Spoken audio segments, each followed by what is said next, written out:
Preface. Probably no religious institution in the world has had so remarkable a history, and assuredly none has attracted so large and varied a literature as the papacy. The successive dynasties of the priests of ancient Egypt were, by comparison, parochial in their power and ephemeral in their duration. The priests of Buddha, rising to an autocracy in the isolation of Tibet, or mingling with the crowd in the more genial atmosphere of China, or cherishing severe mysticisms in Japan, offer no analogy to the papacy's consistent growth and homogeneous dominion.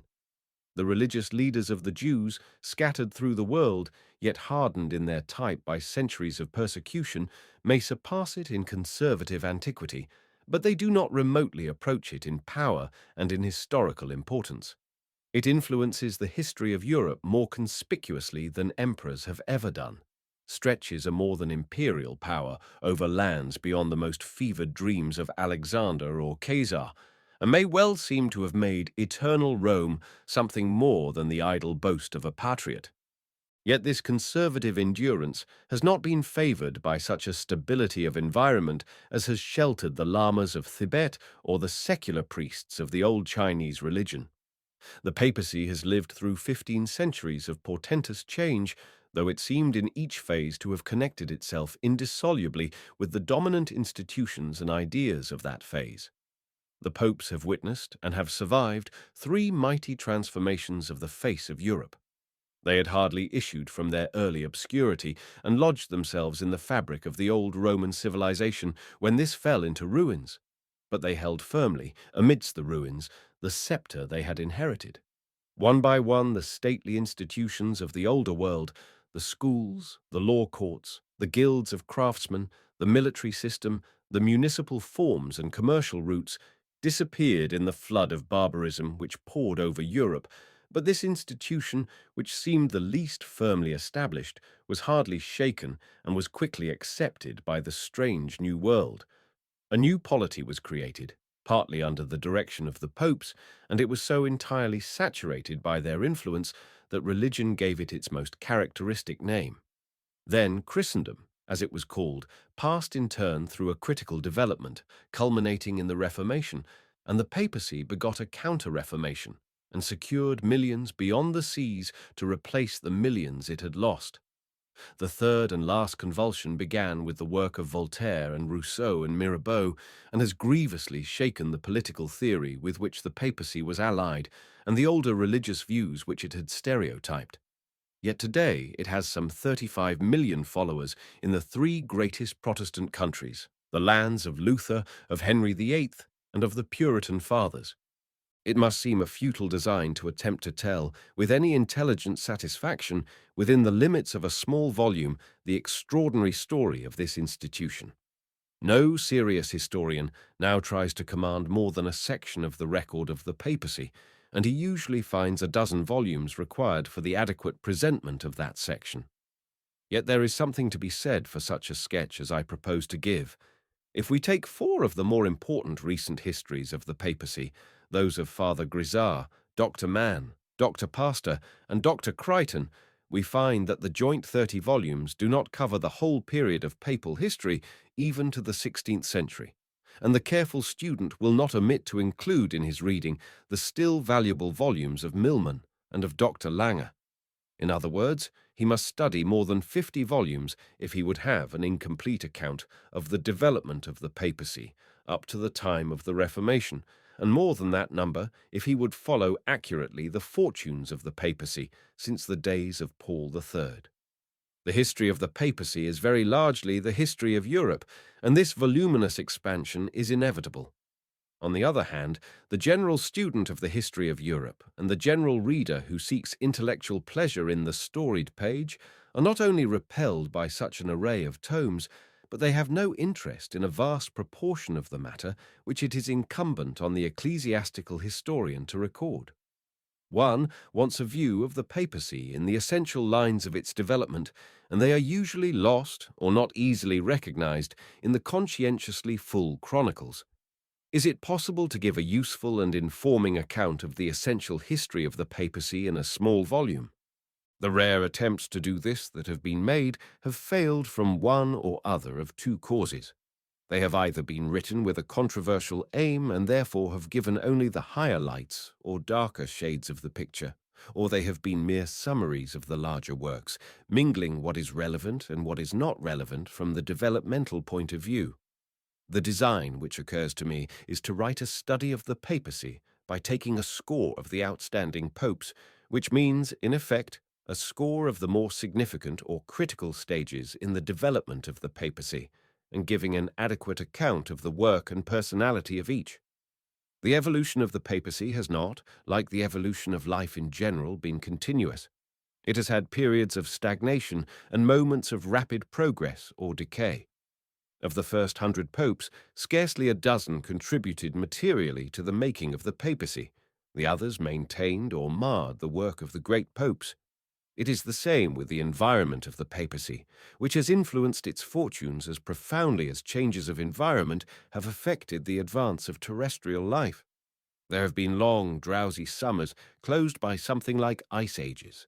There have been convulsions and strange invasions, stimulating advance by their stem and exacting pressure. I propose to select these more significant periods or personalities of papal history, and trust that the resultant view of the papacy will have interest and usefulness. The periods which lie between the various pontificates which I select will be compressed into a brief account of their essential characters and more prominent representatives, so that the work will form a continuous study of the papacy. In the selection of a score of popes out of more than 250, there is room for difference of judgment. The principle on which I have proceeded is plain from the general aim I have indicated. The story of the papacy may fitly be divided into two parts, a period of making and a period of unmaking. Taking the term somewhat liberally, one may say that the first period reaches from the 2nd to the 14th century, and that the subsequent centuries have witnessed an increasing loss of authority, especially in the catastrophic movements, from the papal point of view, of the 16th and the 19th centuries. A selection of significant popes must, therefore, include the great makers of the papacy, the men whose vice or incompetence brought destructive criticism upon it, and the men who have, with varying fortune, sought to defend it against the inroads of that criticism during the last 4 centuries. One must make a selection neither of good popes nor bad popes, but of the popes who, in either direction, chiefly influence the fortunes of the institution, and, in order that no important phase may be omitted, a few men of no very pronounced personality must be included. Regarded from this point of view, the history of the papacy may be compressed within limits which rather accentuate than obscure its interest, and, at the same time, a very ample account may be given of some of its more instructive phases. The first phase, before the Bishop of Rome became a pope, in the distinctive sense of the word, is best illustrated by taking the bishopric of Callistus at the beginning of the 3rd century. The Roman bishopric was then one of several apostolic sees, rarely claiming authority over other bishoprics, and still more rarely finding such a claim acknowledged, thrown somewhat into the shade by the vastly greater strength of the Eastern churches, yet having an immense and as yet undeveloped resource in the tradition, which was now generally accepted, that it had been founded by the 2 princes of the apostles. There was, however, in 300 years, no Roman bishop sufficiently endowed to develop this resource, and the 4th century still found the Roman see so little elevated that its African neighbors disdainfully rejected its claim of authority. Then the far-reaching change, which followed the conversion of Constantine, bestowed on it a material splendor and a secular authority which gave it a distinctive place in Christendom. And a study of the life of Bishop Damasus shows us the extension of its prestige and the exploitation of its tradition, while the founding of a rival imperial city in the east and the obliteration of all other apostolic sees withdrew half of Christendom from Roman influence before its ecumenic claim was fully developed. The fall of the Western Roman Empire enfeebles the once powerful and independent provincial bishops and gives a more spiritual outlook to the successors of Peter who sit among the ruins of Rome. The life of Leo the Great illustrates this concentration on religious power amidst the autumnal decay of the more material power and of the wealth which had inflated and secularized some of his predecessors. The life of Gregory the Great marks the culmination of this development. The material world seems to be nearing dissolution, and the old Roman spirit of organization, which is strong in Gregory I, is directed to the creation of a moral and religious dictatorship. There are still flickers of independence in remote bishoprics, and the East is irrecoverably removed, but the disordered state of Christendom cries for a master. Europe is young again, with a vicious, impulsive youth, and the rod of Rome falls healthily on its shoulders, and the paralysis of civic government and land tenure in Italy inevitably casts secular functions and large possessions upon the one effective power that survives. An elementary royalty begins to attach to the papacy. The function of ultimate tribunal in that violent world is imposed on it almost by public needs.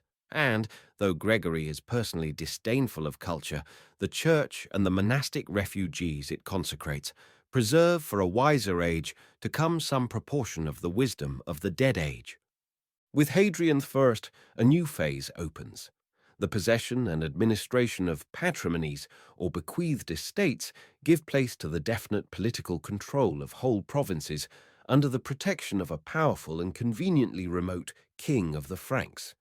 In the 9th century, Nicholas I consolidates and extends the new power, both as temporal and spiritual ruler.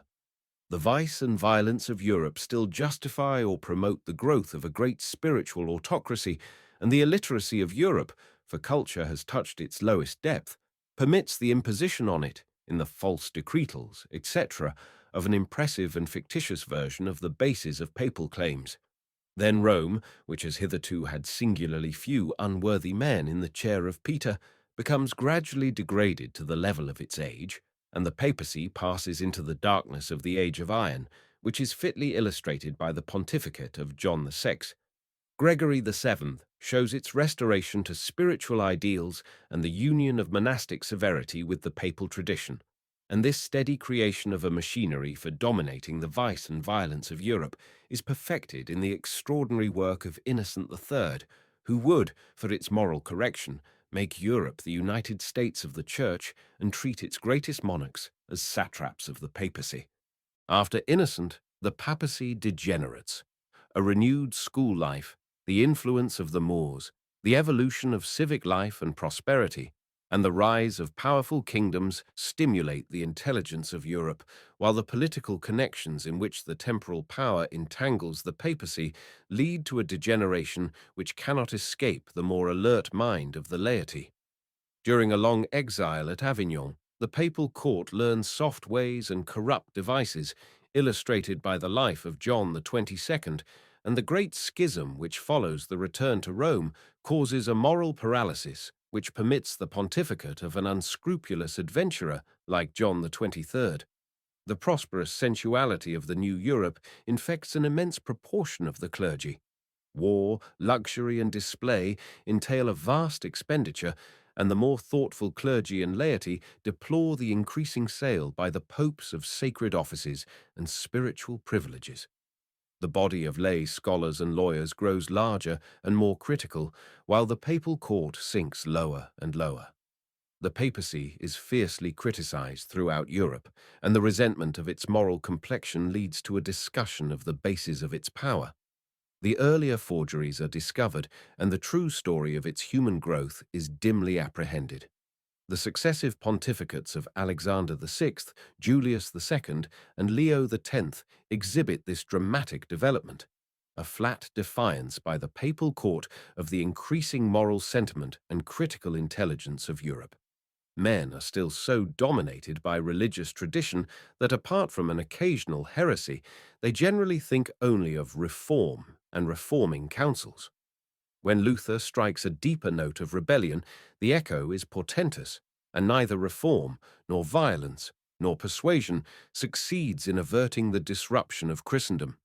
In Paul III, we have the last representative of the papacy of the Renaissance, wavering between the grim menace of Germany and the unpleasantness of reform. In Sixtus V and Benedict XIV, we studied two of the great efforts of the new papacy to preserve the remaining half of its territory. In Pius VII, Pius IX, and Leo XIII, we see the papacy meeting the successive waves of the modern revolution. In composing this sketch of papal history, or rather, study of its critical phases, I have gratefully used the larger modern histories to which I have referred. Dr. Ludwig Paster's History of the Popes from the Close of the Middle Ages is, for the period it covers, 1300 to 1550, the most valuable of all papal histories. The Catholic author is not less courageous than scholarly, even if we must recognize some inevitable bias of affection, and he has enriched our knowledge by a most judicious and candid use of unpublished documents in the secret archives of the Vatican. Dr. H. K. Mann's Lives of the Popes in the Middle Ages, which covers the ground from Gregory I to Innocent III, is based upon an ample knowledge of the original authorities, but is much less candid and reliable, and seems to be intended only for controversial purposes. Dr. Crichton's learned and judicious History of the Papacy, from the Great Schism to the sack of Rome, must be corrected at times by the documents in Pastor. Father H. Grizz's Incomplete History of Rome and the Popes in the Middle Ages is a learned and moderate partisan study of the papacy in the first 4 centuries.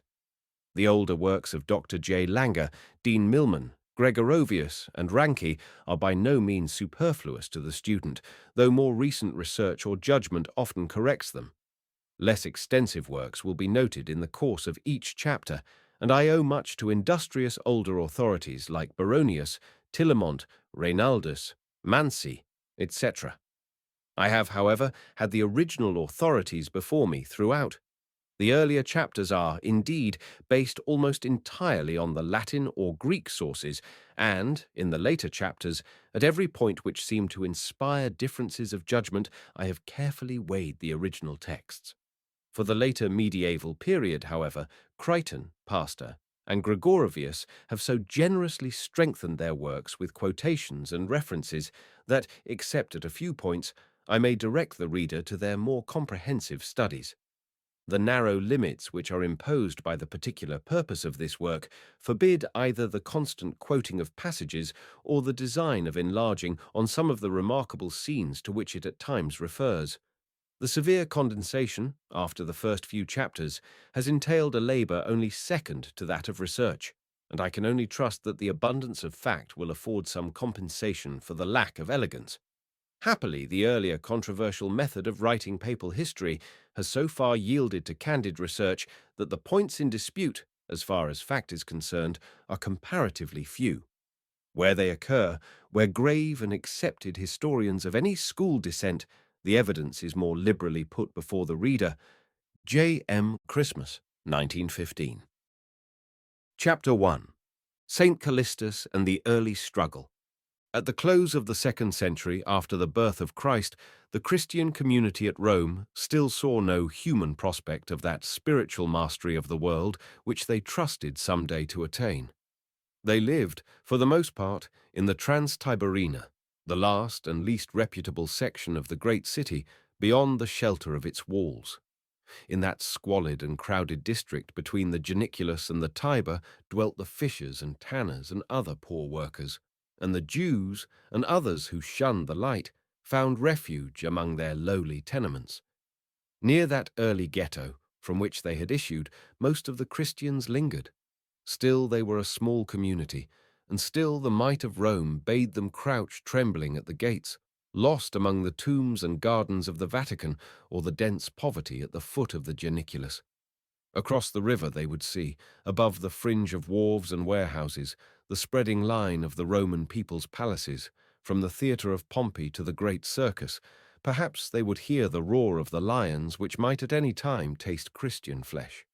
Beyond these was the seething popular quarter of the Velabrum, sending up to heaven at night a confused murmur and a blaze of light at which the Christians would cross themselves. And on either side of the Velabrum, the stern guardians of its superstition, were the hills which bore the gold-roofed temple of Jupiter and the marble city of the Caesars. More than 150 years had passed since the death of Christ, yet his followers waited without the gates, little heeded by the million citizens of Rome. The old gods were dying, it is true. In many a cool atrium there must have been some such discussion about the successor of Jupiter as has been finely imagined by Anatole France. but assuredly not the weirdest of the Syrian visionaries who abounded would have said that, in a few centuries, those neglected fields beside the Neronian Circus at the foot of the Vatican would become the center of the world, and that men and women would come from the farthest limits of the empire to kiss the bones of those obscure Christians. Men talked of the progress of the cult of Mithra, which spread even to distant Eboracum, or the success of the priests of Isis or of Cybele, but few thought about the priests of Christ. Earlier in the century, Pliny had written to court to say that he had found, spreading over his province, a sect named the Christians, whose beliefs seemed to him an immoderate superstition. Though they had, he said, under pressure, abandoned their God in crowds, and he had little doubt that he would extinguish the sect. Few even of the Christians can have imagined that within 2 centuries their cross would be raised above the proudest monuments of Rome, and that the eagles of Jove and the rams of Mithra would lie in the dust. Toward the end of the 2nd century, the Roman Christians can hardly have numbered 20,000. Dr. Dullinger estimates their number at 50,000, but the letter of Bishop Cornelius, on which he relies, belongs to a later date and is not accurately quoted by him. The bishop says that, in his time, the Roman Church had 44 priests, 14 deacons and subdeacons, and 94 clerics in minor orders. The crowd of acolytes and exorcists must not be regarded in a modern sense. Most of them would never be priests. At that time, there was not a single public chapel in Rome, and it would be an anachronism to regard each of the 30 or 40 priests of Rome as a rector in charge of more than 1,000 souls. The Christians gathered stealthily in the houses of their better-endowed brethren to receive the sacred elements from poor glass vessels, and Tertullian blushes to learn that they are found among the panders and gamblers who have to bribe the officials to overlook their illegal ways. The fact that they supported 1,500 poor, sick, and widows need not surprise us when we remember what an age of parasitism it was. At least a fourth of the citizens of Rome lived on free rations and had free medical service. There were, in fine, 30 years of development between the time of Cornelius and the time of Callistus. Yet, it was nearly a century and a half, tradition said, since Peter and Paul had baptized crowds on the banks of the Tiber. One cannot today add anything to the discussion of that tradition, and I will very briefly state the evidence. The first epistle of Peter, which is not undisputed, says, "The church that is in Babylon saluteth you," and Babylon is very plausibly understood to mean Rome. Next, about the year 96, Clement of Rome, writing to the Corinthians, speaks vaguely of a martyrdom of Peter and Paul, and seems to imply that it took place at Rome. About the middle of the following century, we find it believed in remote parts of the church, by Papias in Hierapolis and Dionysius at Corinth, that Peter had preached the gospel at Rome. Ignatius of Antioch also seems to imply that Peter and Paul founded the Roman community. Irenaeus and Tertullian and later writers know even more about it. The later the writer, the more he knows, but the historian must hesitate to use their works. There is a respectable early tradition that Peter and Paul preached the gospel at Rome and suffered there some kind of martyrdom during or after the Neronian persecution. Peter is not called Bishop of Rome by any writer earlier than the 3rd century, and the belief that he ruled the Roman Church for 25 years seems to be merely the outcome of some fanciful calculations of anti-pope Hippolytus. Of the earlier bishops, Linus and Anacletus, or Anencletus, we know only the names. Then a faint light is thrown on the Metropolitan Church by the letter of Clement, its 3rd bishop. We find an ordered community, with bishop, priests, and deacons. Perhaps we conceive it more accurately if we say, with overseer, elders, and servants. Then the mists thicken again, and a line of undistinguished names is all that we can discern until the consecration of Bishop Victor in the year 189. One would like to know more about Bishop Victor. He seems to have been the first pope in the familiar sense of the word. Pope was, we know, a common title of bishops until the 6th century, but Victor is one of the makers of a distinctive papacy. We shall, presently, find Tertullian speaking, with his heaviest irony, of the Bishop of Bishops, the Supreme Pontiff, And, although he is probably referring to Callistus, he is echoing the words of some other bishop. History points to Victor, who peremptorily cut off the Eastern churches from communion because they would not celebrate Easter when he did. They were not much concerned, but Victor's premature assertion of leadership marks the beginning of the papacy. The Roman Church was wealthier than those of the East, or had a few wealthy members in the city. It sent sums of money to more needy communities and received flattering requests for advice. It was, however, singularly lacking in intellectual distinction, and it produced no scholar to refute the subtle Gnostics and fiery Montanists who came to it. The waves of heresy, which raged over the East, broke harmlessly on the Italian shore of Christendom. One must not imagine that it was isolated from the East by difference of tongue. Until the end of the 3rd century, it was wholly Greek, more isolated from Rome than from Corinth. Nor is it less inaccurate to say that the Latins were more interested in administration than in speculation. There is little trace of organization until the days of Callistus. One is more disposed to conceive the Roman Church shivering in poverty amid the wealth and culture of the metropolis.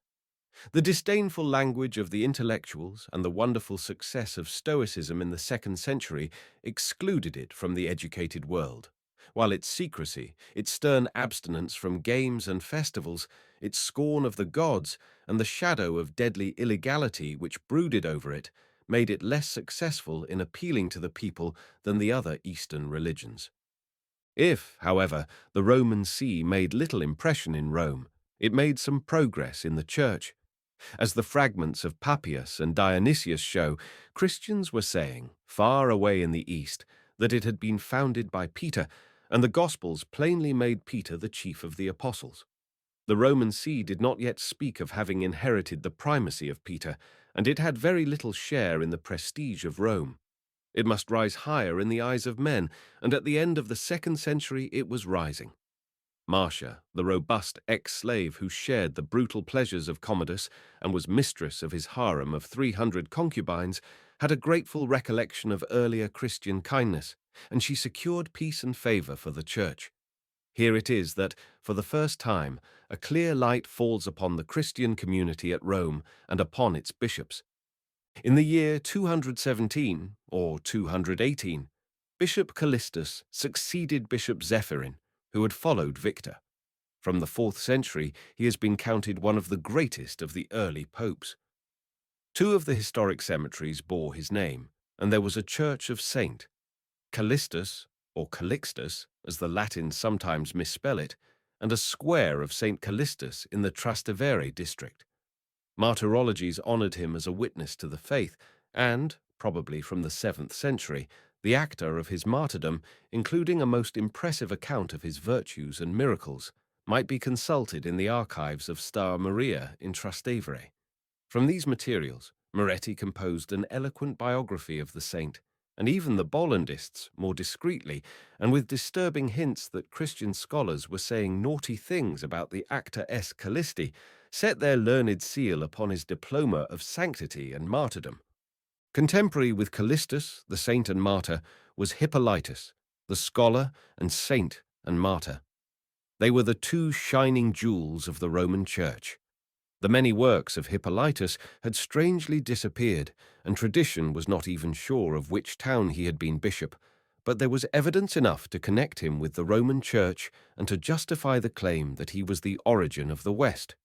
When, in 1551, a broken marble statue of Hippolytus was discovered at Rome, it was devoutly restored and set up in the Lateran Museum.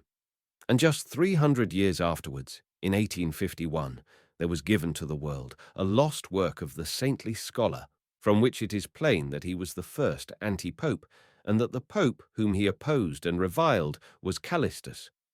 The first book of this work, The Refutation of All Heresies, sometimes called the Philosophumena, had long been known.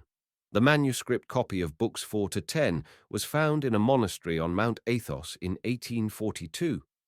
Now that the true character of Hippolytus is known, some doubt has been cast upon his scholarship, but it was considerable for his age and environment. He was one of the very few scholars of the Roman Church during several centuries, and one chapter of his work throws an interesting light on the person of Callistus and on a remarkable phase of the development of the papacy. The controversy about the authorship of the book and about the charges against Callistus has brought to bear upon that period all the available light, and the modern student will probably find the truth somewhere between the extremes held by the contending historians of the 19th century. De Rossi himself, indeed, while pretending to support, entirely discredits the arguments with which Döllinger, in his years of orthodoxy, sought to defend the impeccability of the popes and to prove the moral obliquity of all who opposed them. The Italian archaeologist, it is true, imputes to Hippolytus a malice which goes ill with his reputation for sanctity, but perhaps we shall be able to extricate ourselves from this painful dilemma without grave detriment to the character of either saint. Callistus was, in the days of Commodus, a slave of the Christian Carpophorus, according to the Liber Pontificalis. He was the son of a certain Domitius, who lived in the Transtiberina. The master entrusted the slave with money to open a bank, and the faithful put their savings into it. But it became known after a time that Callistus had, to quote the text literally, brought all the money to naught and was in difficulties. He fled to the port of Rome, whence, after leaping into the sea in despair, he was brought back to the house of Carpophorus and put in the pistrinum, the domestic mill in which slaves expiated their crimes. The faithful, prompted by Callistus, begged his release on the ground that he had money on loan and could repay. He had no money, however, and he could think of nothing better than to make a disturbance in the synagogue on the Sabbath, for which the Jews took him before the prefect Fusianus and described him as a Christian. He was scourged and was sent to the silver or iron mines of Sardinia, the Siberia of the empire, from which few returned. But shortly afterwards, Marcia obtained the release of the Christians, and although Bishop Victor had not included the name of Callistus in the list, Callistus persuaded the eunuch to insert it.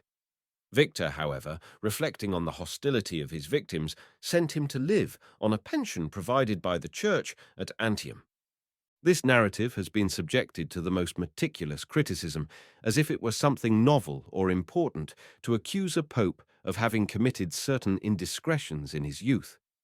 It suffices to say that, while Döllinger is, in the end, reduced to claiming that Hippolytus was probably not in Rome at the time, the more learned de Rossi is so impressed by the minuteness and, as far as it can be checked, the accuracy of the account that he believes Hippolytus to have been a deacon of the church at the time, and so to have had official knowledge of the facts. The single point of any importance is open to a humane interpretation. Did or did not Callistus embezzle the money? If he did, how came he to be elected bishop? If he did not, how comes his sainted rival to call him, as he does, a fraud and impostor?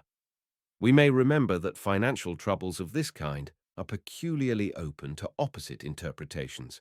Hippolytus, Victor, and Carpophorus, it seems, took the less charitable view. But it would not be unnatural for others to persuade themselves, or be persuaded by Callistus, that he was merely the victim of circumstances. Victor died in 198 and was succeeded by Zephyrin, an ignorant and illiterate man, says Hippolytus. Callistus, who had ceased to be a slave when he was sentenced to penal servitude, was recalled to Rome and apparently made first deacon, now called archdeacon, of the church. He was put in charge of a cemetery in the Appian Way, which the community had just secured, and this cemetery bears his name to this day. Hippolytus, who was indignant, charges Callistus with ambition, and says that Zephyrin was avaricious and open to bribes, which we may humanely construe to mean that the able administration of Callistus enabled the bishop to live in some comfort. Nor need we despair of finding a genial interpretation of his further charge, that the deacon induced Zephyrin to meddle with questions of dogma, and then, behind the bishop's back, diplomatically sympathized with both the contending parties. The truth is that the Latins were sorely puzzled by the subtleties with which the Greeks were slowly and fiercely shaping the dogma that the Father and Son were one nature, yet two persons, and both Zephyrin and Callistus stumbled. Callistus is further described as assisting Zephyrin in the coercion, or, as others translate, the organization of the clergy, and this point is of greater interest. As far as one can construe the barbarous Latin of the Liber Pontificalis, Zephyrin decreed that the priests were not to consecrate the communion for the people. The sacred elements were to be brought to them on glass patens from the altar at which the bishops said Mass. Probably this is the coercion to which Hippolytus refers, as the aim was, plainly, to emphasize the subordination of the clergy. I would further venture to suggest, against the learned Father Grisard, that this was also the occasion when the sphere of the Roman bishop was divided into 25 tituli, or parishes. The Liber Pontificalis describes how Urban I, the successor of Callistus, substituted silver for glass vessels at the altar and expressly speaks of 25 partons. We must conclude that Callistus was able as well as persuasive, and we are not surprised to learn that when Zephyrin died in 217, or, according to another account, 218, he was chosen bishop. It was customary, until long afterwards, to choose the bishop from the body of deacons, but Hippolytus and his friends were indignant at the election of the ex-slave, and a schism occurred. Hippolytus had the support of the minority of precisians and correct believers. Callistus was the favorite of the majority. Epithets of which the modern mind can hardly appreciate the gravity were hurled from camp to camp. Patripassian, thundered Hippolytus. Ditheist, retorted Callistus. It is quite clear that the scholar set up a rival see at Rome. He says that Callistus, when he was elected, thought that he had attained his ambition, and this must mean that he claimed himself to be the true bishop of Rome. Later tradition, concealing the ugly schism, left the bishopric of Hippolytus in the air, or placed it at the port of Rome, 20 miles away. But this picture of daily combats implies that both bishops were in Rome, and the little flock was rent and agitated by the first papal schism. The dogmatic issue between the rivals cannot profitably be discussed here. The Church was then in an early phase of the great Trinitarian controversy, and, under Victor and Zephyrin, the Roman clergy had favored the simpler or Unitarian view. Sabellius, who has given his name to one form of Unitarianism, was in Rome and was supported by the deacon Callistus. Indeed, his rival says that it was Callistus who seduced Sabellius. However that may be, Callistus shrewdly perceived he could not meet his learned opponent on that ground. He disowned Sabellius and soon lost himself in a maze of technical theology into which I will not venture to follow him. To theologians I leave also the discussion of the charge that Callistus favored the rebaptizing of converted heretics. It is the charges of a practical or disciplinary nature which best illustrate the character of Callistus and make his pontificate a milestone in the history of the papacy. When we have made every possible allowance for exaggeration, they show that Callistus infused a remarkable spirit of liberalism into the Christian discipline and made smooth for the tender feet of the Romans the rough ways of his church. The first charge is that Callistus admitted grave sinners to communion if they did penance. The ancient discipline is well known. Those who committed one mortal sin after baptism could never again be admitted to communion. They were the pariahs of the community, bearing in the eyes of all the ineffaceable brand of their sin. There was as yet no central power to define mortal sins, but sins of the flesh were, beyond doubt, in that category, and, as such were not uncommon at Rome, a rigorous insistence on the old discipline hampered the growth of the Church. Callistus, with princely liberality, abolished it. I hear, says Tertullian, that an edict has gone forth. The Supreme Pontiff, that is to say, the Bishop of Bishops, announces, I will absolve even those who are guilty of adultery and fornication if they do penance. So the narrow gates were opened a little wider to the warm-blooded Romans, and the Church grew. But, while modern sentiment will genially applaud this act of the first liberal pope, the fifth charge in the indictment, which I take up next, seems graver. The Greek text of Hippolytus is here particularly corrupt and ambiguous, but the translation given by the Reverend J. M. McMahon in the Ante-Nicene Library is generally faithful. For even also he permitted females, if they were unwedded and burned with passion at an age at all events unbecoming, or if they were not disposed to overturn their dignity through a legal marriage, that they might have whomsoever they would choose as a bedfellow, whether a slave or free, and that they, though not legally married, might consider such an one as a husband. The bishop goes on to describe in technical language, which need not be reproduced here, how the practice of abortion spread among Christian ladies as a result of this license. The apparent gravity of the charge has, however, so far disappeared since the days of Dullinger that we are now asked to admire the bold and exalted charity of Callistus.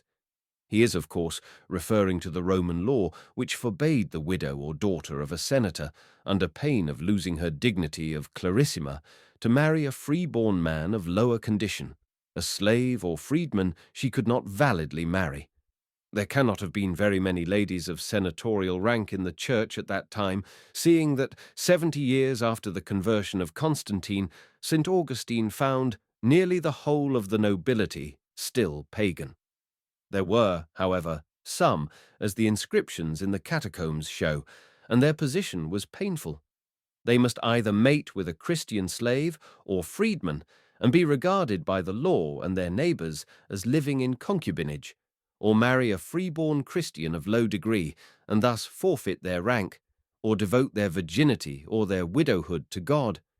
The Church was concerned that they should not marry pagan senators who would scoff at their superstitions and would dissipate their fortunes. Callistus told them that he would recognize as valid in conscience unions with slaves or freedmen which the state did not countenance.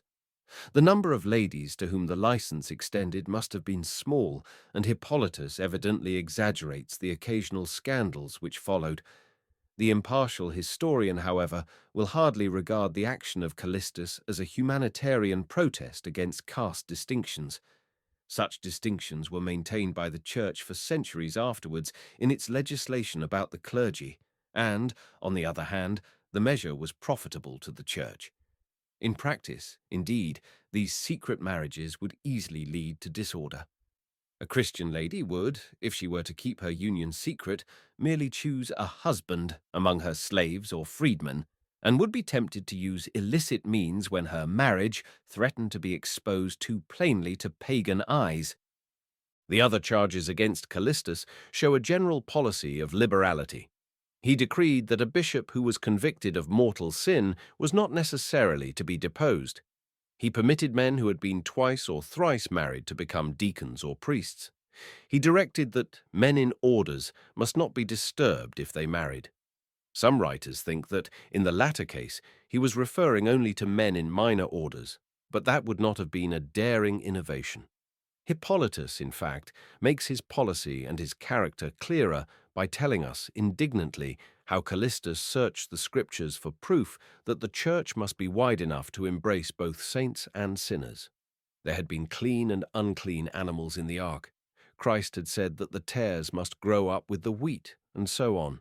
His reputation for liberality spread so far in the church that, while Tertullian grumbled in Africa, a quaint Syrian charlatan named Alcibiades was attracted from the east to Rome. He brought a mystic work, given to him by two angels of the imposing height of 96 miles each, and he proclaimed that his new form of baptism absolved even from certain gross sins, which he very freely and suggestively described. The Church grew during these years of peace, of able organization, and of humanization. Callistus made a basilica beyond the Tiber, the Liber Pontificalis says, and there is an interesting passage in the Historia Augusta which seems to refer to this first Christian chapel at Rome. The biographer of Alexander Severus says, circa 43, that the emperor wished to give the Christians the right to have public chapels, but his officials protested that the temples would be deserted. All Rome would become Christian. This is obviously a piece of later Christian fiction. In a more plausible paragraph, however, Lampridius tells us that the Christians occupied a public place to which the innkeepers laid claim, and the emperor decided that it was better for God to be worshipped there in some form than for the innkeepers to have it.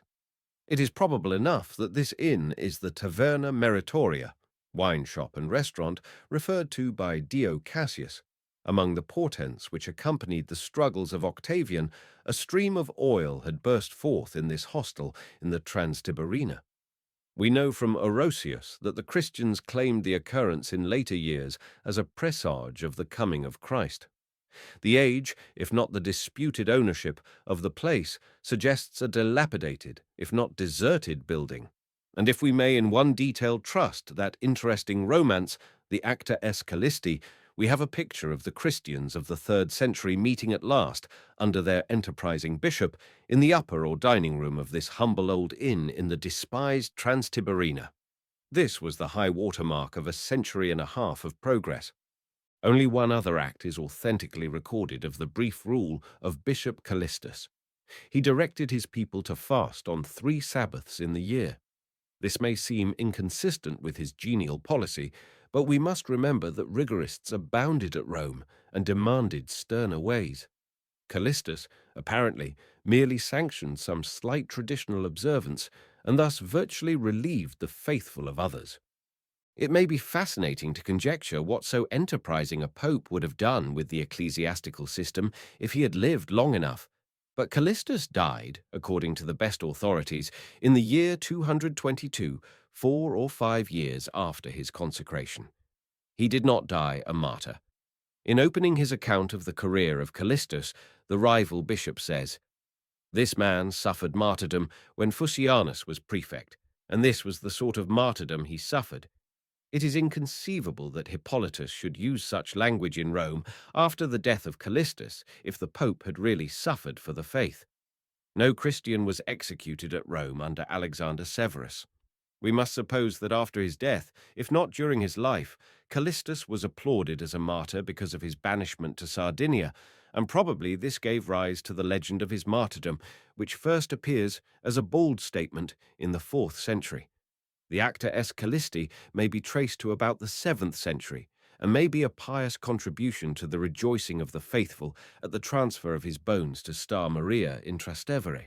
The recklessness with which the writer describes the gentle and friendly Alexander Severus as a truculent enemy of the Christians was noted even by medieval historians, and the narrative is now regarded as, in the words of Derlinger, a piece of fiction from beginning to end.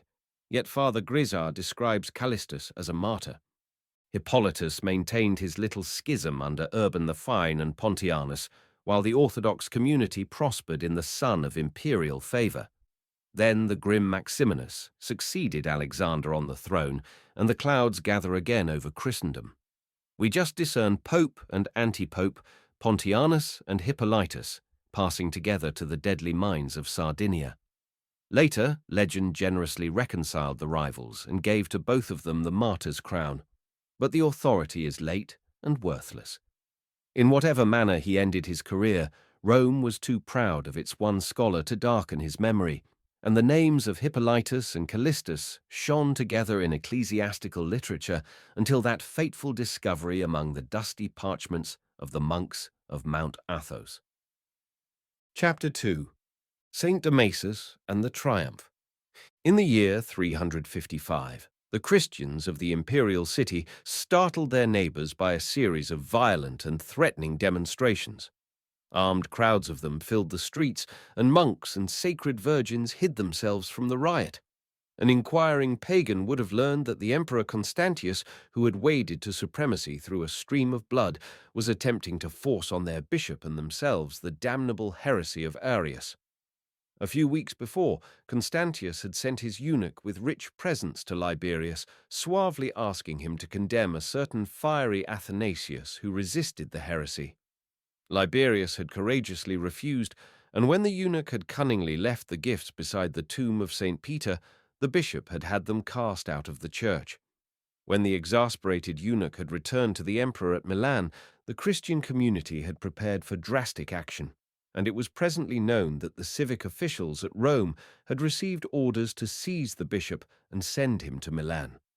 The Christians threatened resistance, and for a few days the city was enlivened by their turbulence. At last, Liberius was dragged from his house at night and taken to Milan, and since he bravely resisted the emperor to his face, he was sent on to remote and inhospitable Thrace. Then the clergy, and as many of the faithful as could enter, gathered in their handsome new basilica on the site of the Laterani Palace, and swore a great oath that they would know no other bishop as long as Liberius lived. One, at least, of the clergy set out, no doubt amidst the cheers of the people, to accompany his bishop into exile. This was the deacon Damasus, who was destined to be the next pope of prominence in the Roman calendar. The scene reminds us forcibly of the dramatic transformation which had taken place since, a century before, pope and anti-pope had been sent in chains to the mines. For 50 years after that date, the Liber Pontificalis is a necrology, a chronicle of gloomy life in the catacombs. 11 popes out of the 13 who followed Urban IR, most of them wrongly, described as martyrs, and the record of their actions shrinks to a few lines. At last, with Bishop Eusebius, the chronicle brightens and lengthens, and then, under the name of Sylvester, it swells to 30 pages and glows with tokens of imperial generosity. The darkest hour of the Church has suddenly changed into a dazzling splendor. The historical revolution reflected in this early chronicle of the popes is well known. For 80 years after the death of Callistus, the hope of the faithful was painfully strained. The Decian persecution, 249 to 251, sent some to the heroic death of the martyr, many to the corrupt officials who sold false certificates of apostasy, and very many back to the pagan temples. Then another schism and another anti-pope appeared, and the alliance with St. Cyprian and the African bishops, which had at first promised aid against the schismatics, ended in a contemptuous repudiation by the African bishops of Rome's claim to jurisdiction. The Valerian persecution dissolved the feud in blood, and then 40 years of peace enabled the Roman Christians to recover and to extend their domain. 2 or 3 small basilicae were erected or adapted. But in the year 303, the new hope was chilled by the dreaded summons of the persecutor, and, for the last time, stern-set men and gentle maidens set out to face the headsman.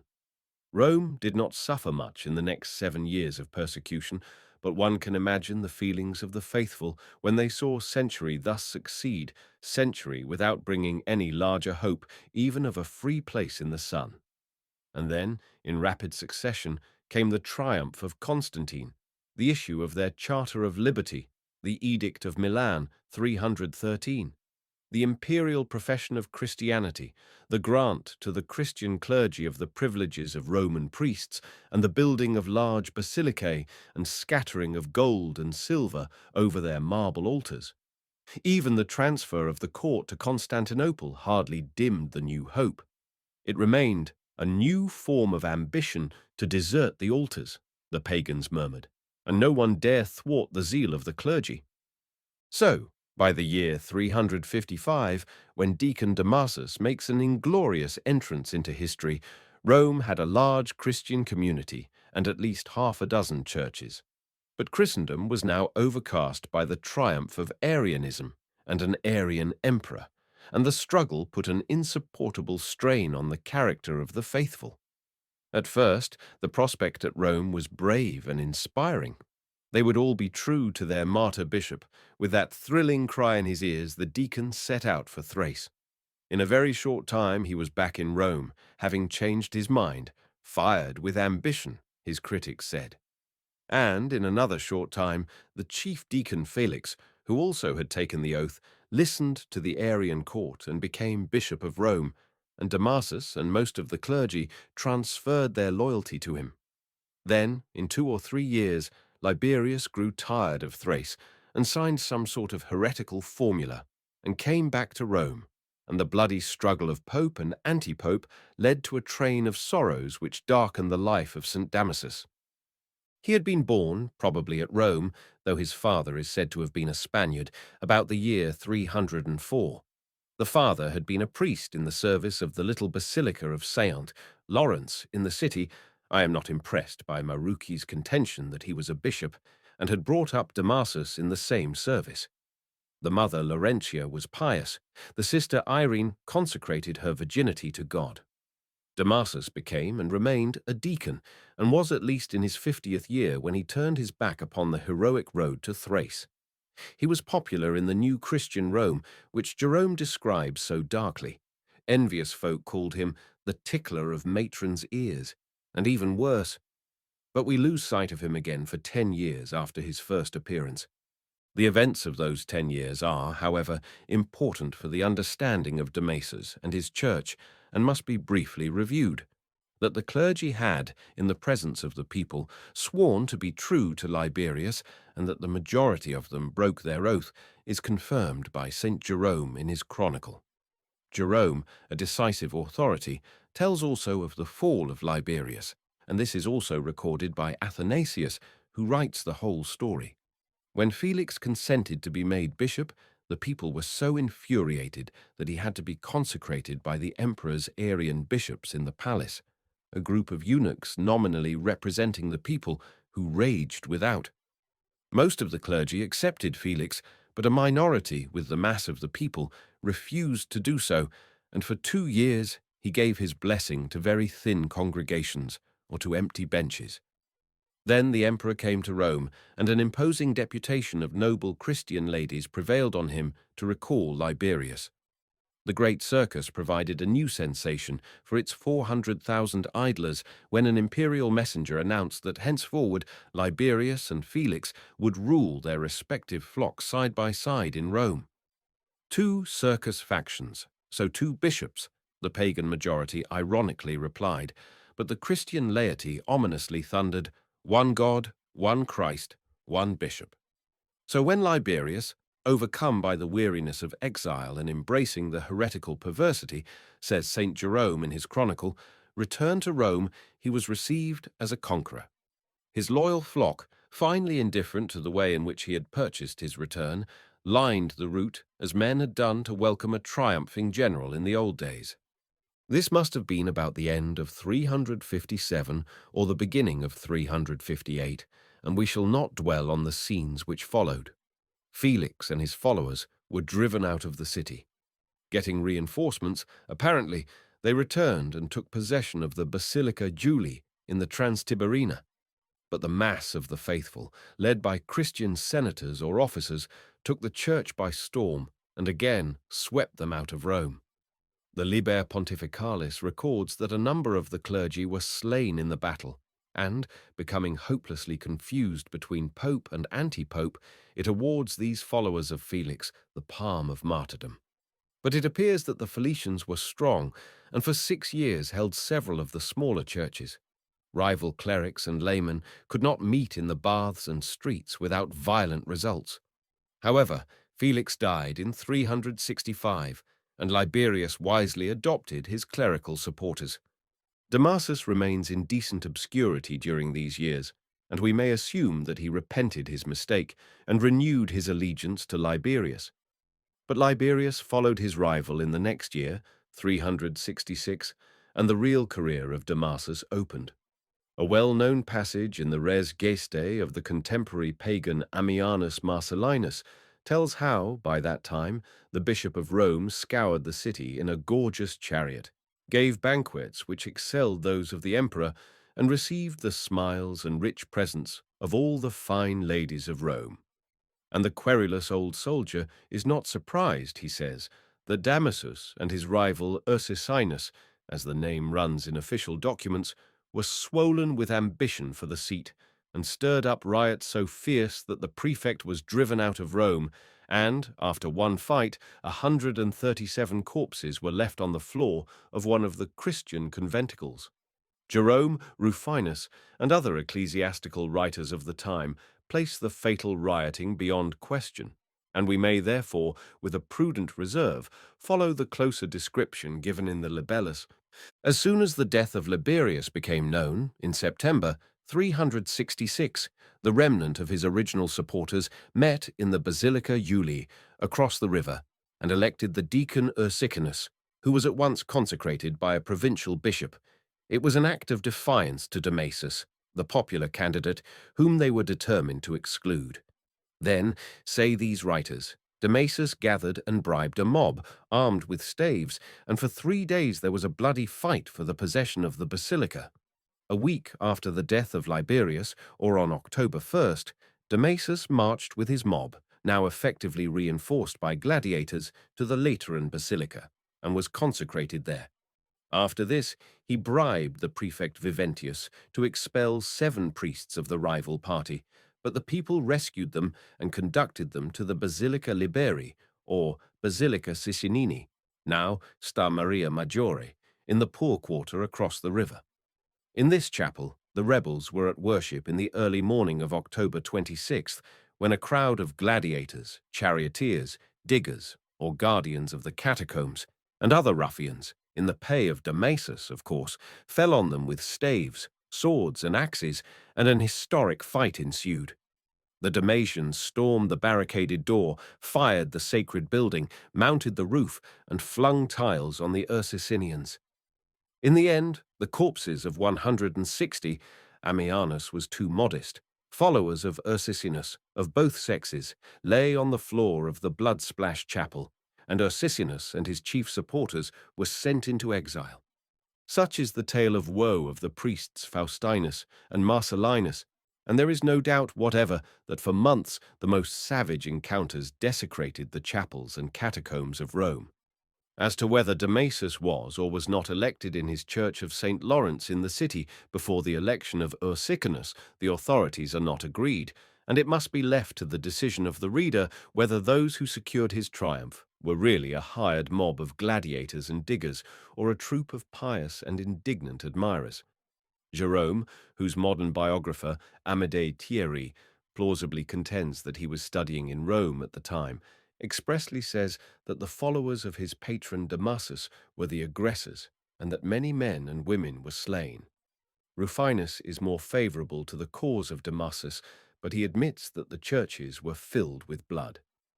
The emperor seems not to have been convinced by the report of the triumphant faction, and in the following year he permitted Ursicinus and his followers to return to Rome. But the trouble was renewed, and the anti-pope was again banished. His obstinate admirers then met in the catacombs, and another fierce and fatal fight occurred in the cemetery of St. Agnes, where the servants of Damasus surprised them. It is clear that Damasus had the support of the wealthy and the favor of the pagan officials, but his rival must have controlled a very large, if not the larger, part of the people. The forces engaged, and the growth of the Christian body may be estimated from the fact that, as Ammianus says, the prefect Viventius was compelled to retire to the suburbs. He was promptly replaced in the attempt to control the rioters by the ruthless and impartial Maximinus, the prefect of the food distribution, and clerics and laymen were indiscriminately put to the torture and punished. At length, in 368, one of the last of the sober old Roman patricians, Praetextatus, became prefect and put an end to the riots. The reflections of Praetextatus and Symmachus and other cultivated pagans are not recorded, but we are told by St. Jerome that when Damasus endeavored to convert the prefect, he mischievously replied, "Make me bishop of Rome, and I will be a Christian."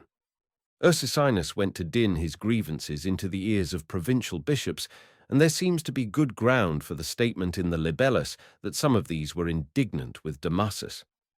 It is at least clear that Damasus went on to obtain from the emperor a concession of the most far-reaching character.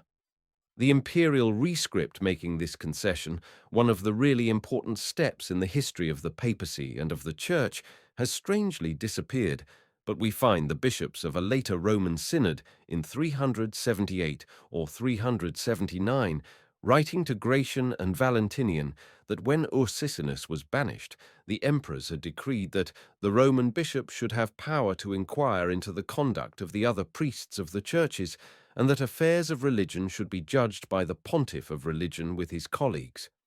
A later rescript of Gratian indicates that the Bishop of Rome was to have 5 or 7 colleagues with him in these inquiries, and further light is thrown on the matter by St. Ambrose, who observes that by a decree of Valentinian, a defendant in a religious dispute was to have a judge of a fitting character, a cleric, and of at least equal rank.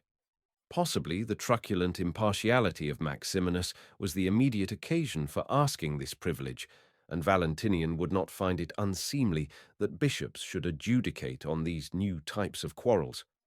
But we have in this last document the germ of great historical developments. The clergy were virtually withdrawn from secular jurisdiction. The spiritual court was set up in face of the secular. Moreover, if defendants were to be judged only by their equals, who was to judge the Bishop of Rome?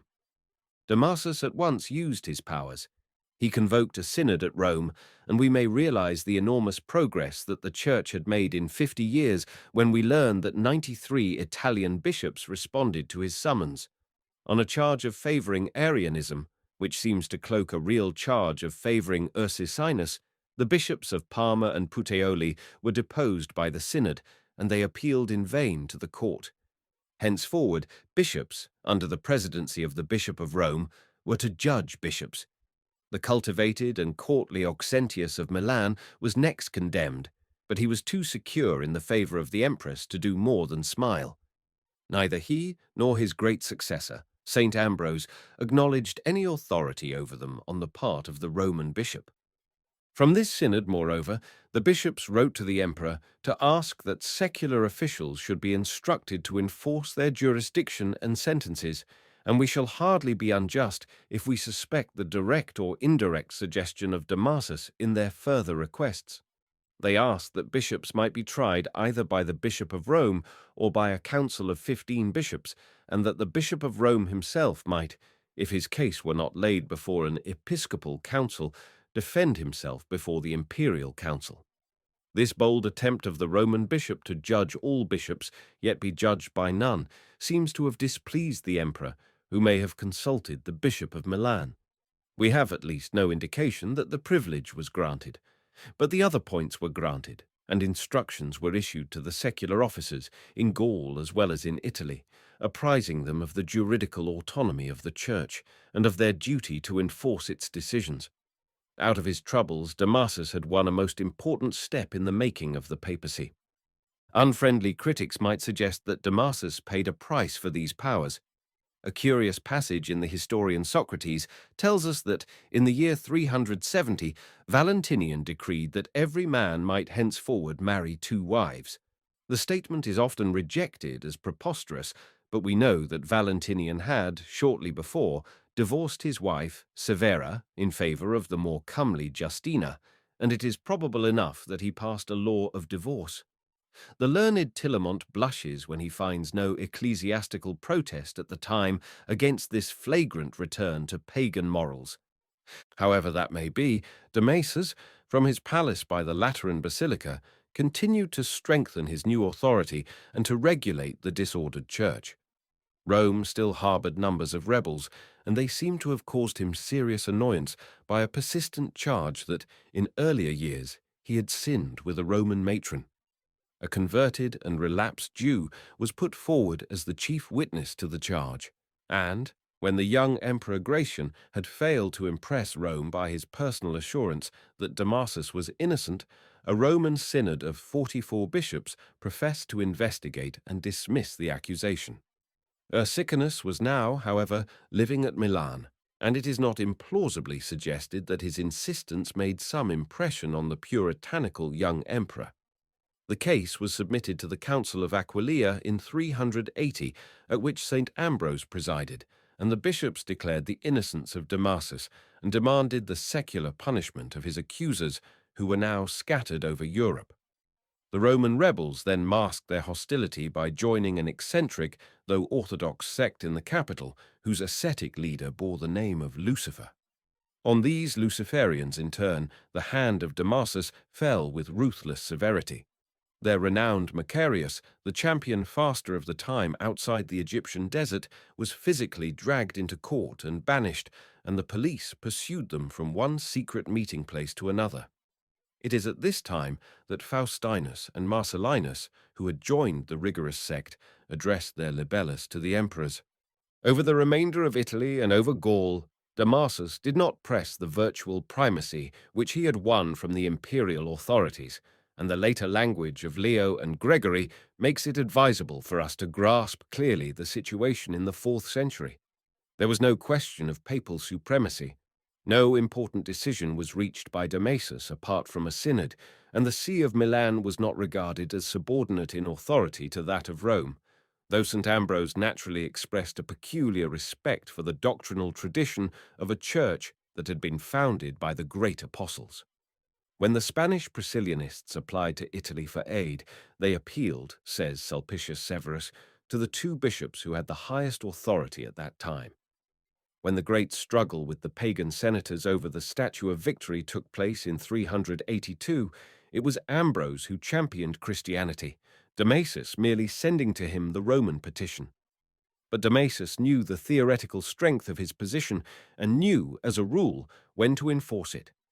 In 378, the emperors severed Illyricum, Greece, Epirus, Thessaly, and Macedonia from the Western Empire.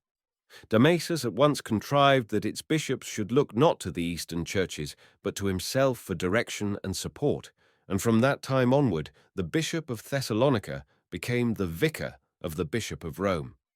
We must leave this vague and imperfect primacy in the West with its secular foundations and turn to the more interesting and adventurous course of the diplomacy of Damasus in the East.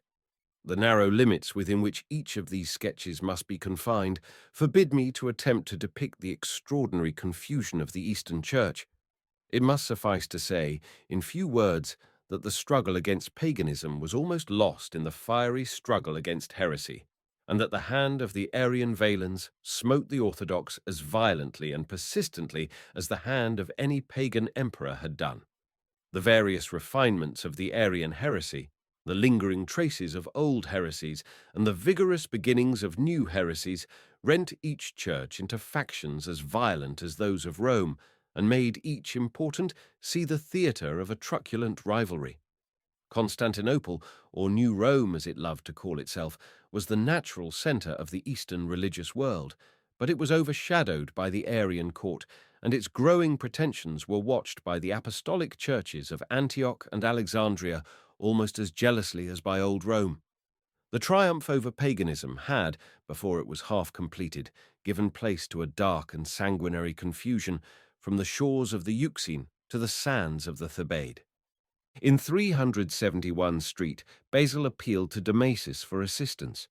He sent the deacon Dorotheus with a letter asking the Italians to send to the East visitors who might report to them the condition of the churches. Damasus, not flattered by the lowliness of the embassy or by the smallness of the request, and still much occupied in the West, merely sent his deacon Sabinus. To a further impassioned appeal from Basil, he gave no clearer promise of aid, and Basil indignantly observed that it was useless to appeal to a proud and haughty man who sits on a lofty throne and cannot hear those who tell him the truth on the ground below.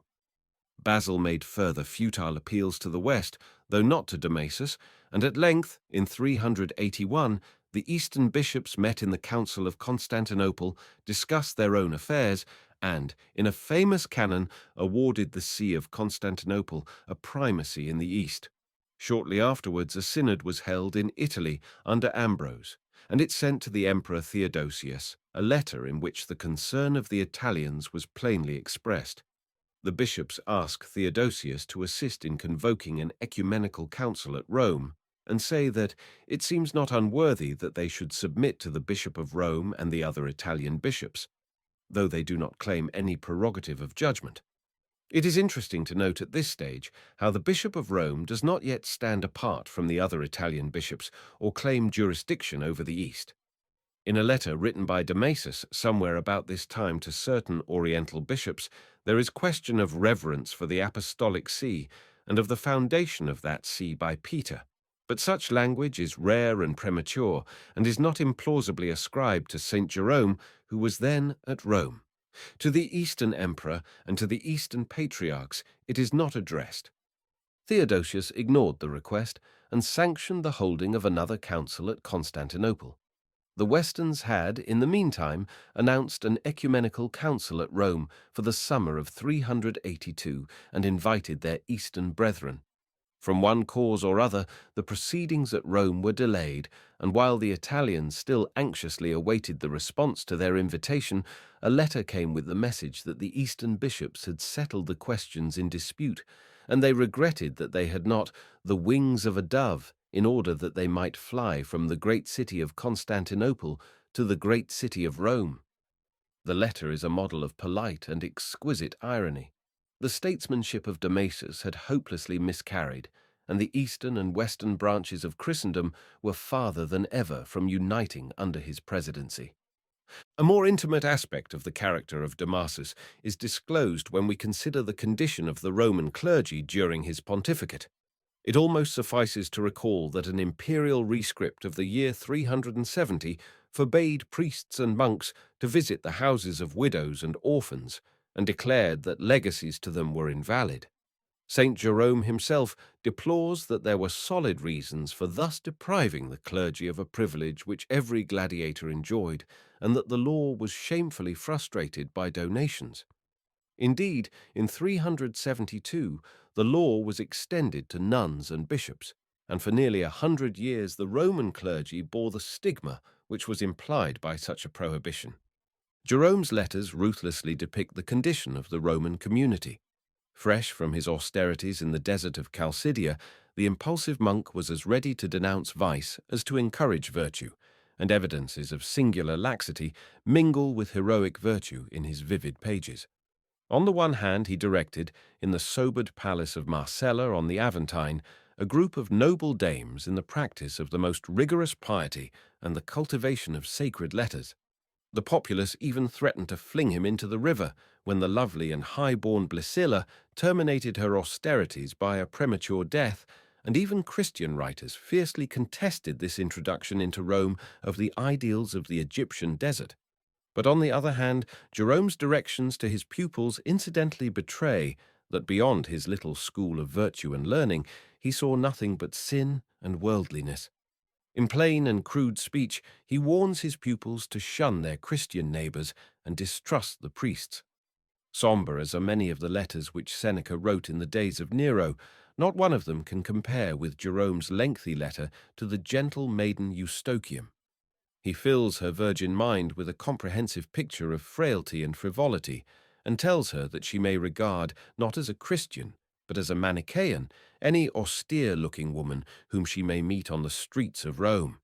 He denounces the new genus of concubines, the spiritual brothers and sisters who share the same house, even the same bed, and, if you protest, complain that you are evil-minded. Eustochium is to avoid gatherings of Christian women, and must never be alone with these clerics, who, exquisitely dressed, their hair curled and oiled, their fingers glittering with rings, spend the livelong day wheedling presents out of their wealthy admirers. I omit the graver details given in this and other letters of the outraged monk. The impartial historian cannot regard with reserve the criticisms which Ammianus passed on his pagan fellows, and then literally accept Jerome's more severe strictures on his fellow Christians. There is exaggeration on both sides. Yet no one now questions that the Christian community at Rome, lay and clerical, had in the days of Damasus fallen far below its ideals, and it is not pleasant that we find little or no trace of an episcopal struggle against this corruption. It is sometimes said that the rescript which prevented priests from inheriting was passed at the request of the Pope. For this statement there is no historical ground whatever, and it is in the highest degree improbable. It is clear that prosperity had lowered the character of the Church from its bishop down to its grave-diggers, and the laments of St. Ambrose at Milan, of St. Chrysostom at Antioch and Constantinople, and of St. Augustine in Africa, indicate a general relaxation. The Roman world must pass through another severe and searching trial before men like Leo I and Gregory I arise in it. This conception of Damasus as a courtly and lenient prelate is not materially modified when we regard his more strictly religious work. He restored the church of St. Lawrence, in which he and his father had served. He built a tiny basilica, little more than a princely tomb for himself, Marucci believes, on the Via Ardeatina. He erected a new baptistery at St. Peter's. These are not exceptionally impressive works of piety in so prosperous an age. Damasus was an artist, not, if we judge him by his epigrams, a man of much inspiration, but one who perceived the value of art in the service of religion. Jerome tells us that he wrote in prose and verse on the beauty of virginity, but we know his very modest poetical talent only from the surviving 50 or 60 inscriptions with which he adorned the graves of the martyrs or the chapels. He had a genuine passion for the adornment and popularization of the catacombs. They were already falling into decay, and Damasus cleared the galleries, made new air shafts, and decorated the more important chambers with marble slabs and silver rails. No doubt he did this in part with a view to attracting the pagans, but there can be little doubt that he had a strong personal sentiment for the work. With the assistance of Jerome, he also endeavored to improve the literary standard of the Church. Jerome revised the old Italian translation of the Bible, and it seems probable that the canon of the Scriptures, which has until recently been regarded as part of a Gelasian decree, was composed by Jerome under the authority of Damasus and promulgated by a Roman synod. The canon can hardly be due to the pen which wrote the rambling and uncultivated list of books which follows it. Probably a later hand united the two and ascribed them to Gelasius. The 18 years pontificate of Damasus came to a close in 384. He is not in the line of heroic popes. He was, at his elevation, in his 7th decade of life, and his remaining energy was largely spent in struggling against the disastrous consequences of his election. He succeeded rather by geniality of temper and the services of others than by strong personal exertion. But he was lucky in his opportunities. He had control of the new wealth of the papacy, and the emperors with whom he had to deal were the indifferent or undiscerning Valentinian and the pious and youthful Gratian. Hence he added materially to the foundations of the medieval papacy. One might almost venture to say that the dogmatic Roman conception of a primacy inherited from Peter dates from the scriptural discussions of Damasus and Jerome. They were not the authors of that conception, but it would henceforward form the essential part of the papal attitude. Chapter 3. Leo the Great, the last pope of imperial Rome. During the half-century which followed the death of Damasus occurred two of the decisive events in the transformation of the Roman Empire into Christian Europe. Paganism was destroyed, and the empire was shattered. Jerome had, with rhetorical inaccuracy, described the great temple of Jupiter as squalid and deserted in the days of Damasus. Now it was in truth deserted, for the imperial seal was set on its closed doors, and the same seal guarded the door of the temples of Isis and Mithra. The homeless gods had sheltered for a time in the schools and in patrician mansions, but these also had fallen with the empire. The southern half of Europe became a disordered, semi-Christian world, over which poured from the northern forests fresh armies of barbarians. The city of man was wrecked, and it was not unnatural that the papacy should aspire to make its old metropolis the center of the new city of God. Two popes of weak ability had followed Damasus and witnessed, rather than accomplished, the ruin of the old religion. It was Ambrose who had directed the convenient youth of Gratian and Valentinian II and had dislodged the pagans and other rivals at the point of the spear. Innocent I, 402 to 417, was a greater man, an upright priest, an able statesman, a zealous believer in the divine right of popes. Milman has finally drawn him serenely holding his scepter at Rome, while the emperor cowered behind the fortifications at Ravenna. While Rome tumbled in ruins about him, he continued calmly to tell the bishops of Gaul and Spain and Italy what the Apostolic See directed them to do. His puny yet bombastic successor, Zosimus, maintained the solitary blunder without the redeeming personality of Innocent, and might have wrecked the papacy if he had not died within a year or so. The worthier Boniface and still worthier Celestine restored Roman prestige in some measure, and, in 440, after the edifying but undistinguished pontificate of Sixtus III, Leo the Great entered the chronicle. Leo, a Roman of Tuscan extraction, was the chief deacon of the Roman Church and corresponded with Cyril of Alexandria on Eastern affairs. It was probably at his instigation that the learned Cassianus wrote his treatise on the Incarnation of Christ. In 440, Leo was sent by the emperor to reconcile the generals Aetius and Albinus, who quarreled while the empire perished. Sixtus died in his absence, and Leo was unanimously elected to the papacy. Toward the close of September, he returned to Rome. and glanced about the troubled world which he had now to rule. The dogmatic papal conception, which we find dawning in the mind of Damasus and see very clear in the mind of Innocent I, and his successors, reached its full development on the spiritual side in the mind of Leo the Great. This development was inevitable. There were Eastern, and even some Western, bishops who maintained, against Leo, that the prestige of the Roman See was merely the prestige of Rome, but the answer of the papacy was easy and effective. In the Gospels, which Europe now treasured, Peter was the rock on which the church was built, and to him alone had been given the keys of the kingdom of heaven. Had the church lost its foundation when Peter died? Were the keys buried beside the bones of Peter in that marble tomb at the foot of the Vatican? There was, from the clerical point of view, logic in the Roman bishop's claim to have inherited the princedom. Leo, from the first hour of his pontificate, was sincerely convinced of it. His sermons are full of it. To him is committed the care of all the churches, a phrase which he bequeaths to his successors. He is the new type of Roman, blending the ideas of Jerome and Augustine. The wreck of the city of man matters little. What matters is that these Arian Goths and Vandals are trampling on the city of God, that the churches of Gaul and Spain and Italy and Africa and the East are in disorder, and the successor of Peter must restore their discipline. He is so absorbed in his divine duty that he does not notice how the circumstances favor him. Every other lofty head in the empire is bowed, and from the seething and impoverished provinces, hundreds are looking to the strong man at Rome. His early letters are the letters of a supreme pontiff. The African bishops, he hears, suffer dreadful disorders in their churches. Elections to church dignities are bought and sold. Even laymen and twice-married clerics become bishops. With serene indifference to the earlier history of the African Church and its tradition of independence, he peremptorily recalls the canons and insists on their observance.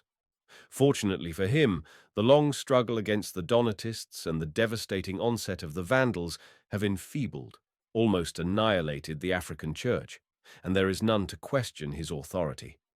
He hears that Anatolius has been made Bishop of Thessalonica, and writes to remind him that he is the vicar of the Roman bishop, the successor of Peter, on the solidity of which foundation the church is established.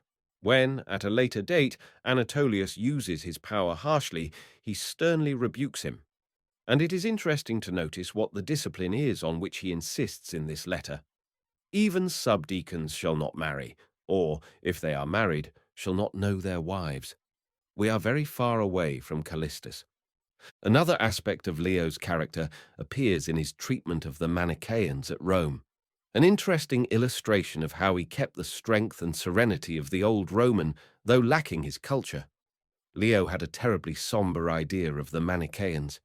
They lingered in obscure corners of the metropolis and met stealthily, just as Christians had done 2 centuries earlier, and of them were told, as had been told of the obscure Christians, dreadful stories.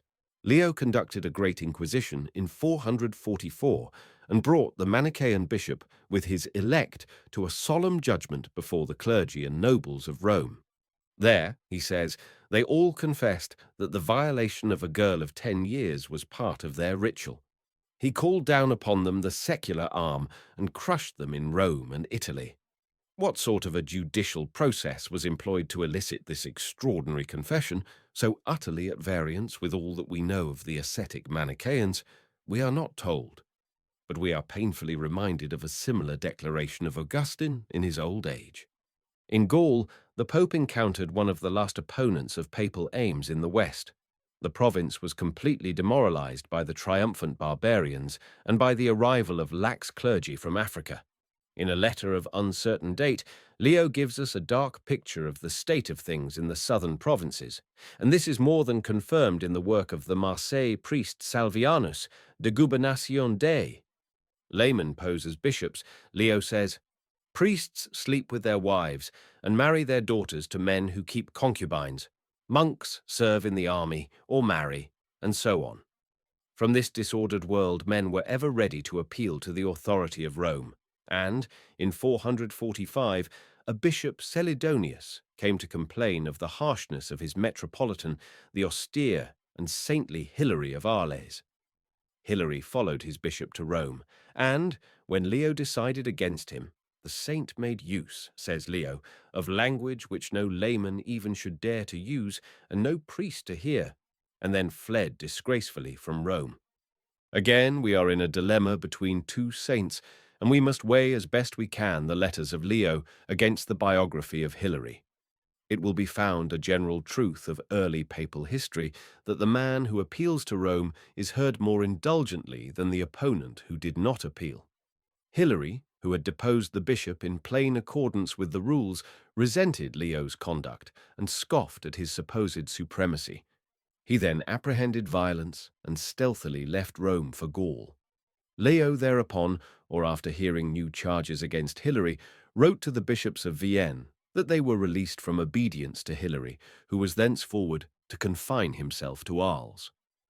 Whether Hilary ever submitted or no, we have no certain knowledge, but the affair had an important sequel.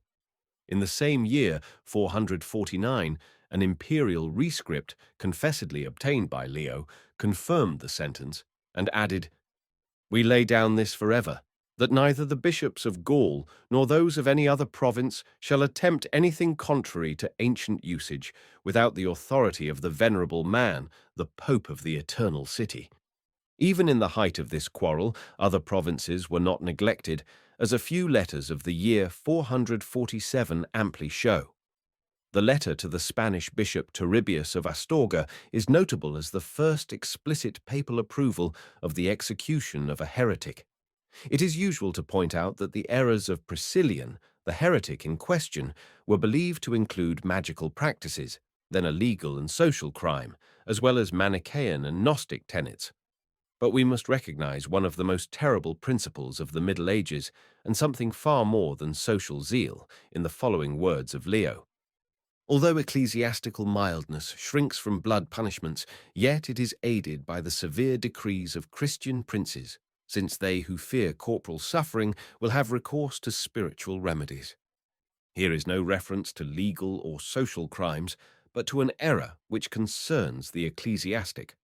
Similar letters, enforcing discipline in the accents of an undisputed head of the Church, were sent to the bishops of Sicily, the Bishop of Beneventum, and the Bishop of Aquileia. These quotations from the letters and sermons of Leo will suffice not only to show the untiring energy and lofty aim of the man, but to convince us that the primacy of Rome in the West is now won. West of the Adriatic, St. Hilary is the last great rebel against the Roman conception. It is true that this spiritual supremacy is still, in part, reliant on the severe decrees of Christian princes, but the imperial authority is fast fading into nothing, and in another generation the papal autocracy will stand alone. Leo was not ambitious. Something of the instinctive masterliness of the older Roman may be detected in his actions, but he was a profoundly religious man, seeking neither wealth nor honors of earth, convinced at once that he discharged a divine duty and exerted an authority of the most beneficent value to that disordered Christendom. The calamities of Europe had changed the empty glories of a Damasus into a power second only to that of Octavian. When we turn to the East, we have not only a most valuable indication of the evolution of Christendom into two independent and hostile churches, but an even more interesting revelation of subtle and unexpected shades in the character of Leo. The great Pope, aided by the very calamities of the time, fastens his primacy on Europe, and, with even mightier exertions and the most tense use of all his resources, he proves that an extension of that primacy to the East is forever impossible. His friendly correspondence with Cyril of Alexandria was resumed in the year 444, and, in the adjustment of their differences, Leo made concessions. In the same year, Cyril died, and his successor Dioscorus was addressed with the same recognition of equality.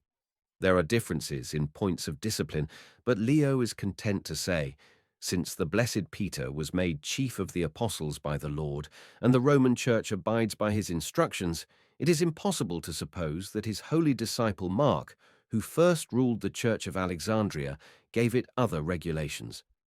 5 years later, however, Leo received from the East an appeal against the Bishop of Constantinople, and a notable conflict began.